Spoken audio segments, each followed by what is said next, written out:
Молку од МНР дали и по критиките на странските амбасадори Виктор Димовски да остане дома, ќе биде испратен како прв дипломат на Македонија во Париз. На Министерството за надворешни работи не му се слушаат амбасадорите на клучните сојузнички земји, кои препорачале да се разговара и за нови можни кандидати за местото на Димовски, со оглед дека тој беше во центарот на вниманието во случајот со Онишченко. Дека сликата која се создава за македонската дипломатија и не е така сјајна, говореше и поранешниот амбасадор Маријан Ѓорчев. Тој вели колку и да е Димовски добар во својата работа, Онишченко е случај кој е недозволен.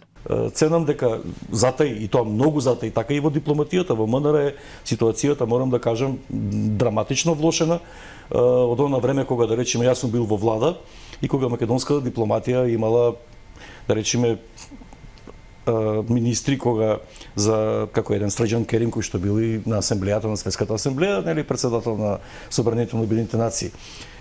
Едноставно имаме многу што да научиме од овие примери што се случуваат. Онишченко е пример како велите тоа не е голем пропуск, ама е недозволен. Може не е некој катастрофален, но е недозволен. По критиките од амбасадорите и председателот Пендаровски, министерот за надворешни најавија консултации со премиерот Ковачевски дали Димовски ќе биде испратен во Париз.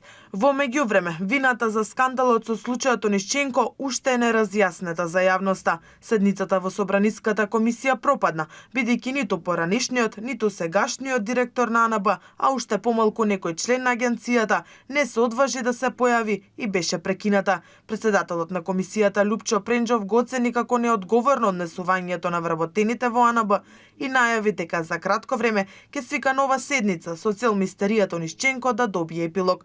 Единствено за сега е познато дека Зарко Милошовски во вторник или среда на затворена седница ќе ретерира пред владините функционери, а според шпекулациите тој наводно го истражува случајот со издавањето македонско државјанство на контроверзниот Онишченко.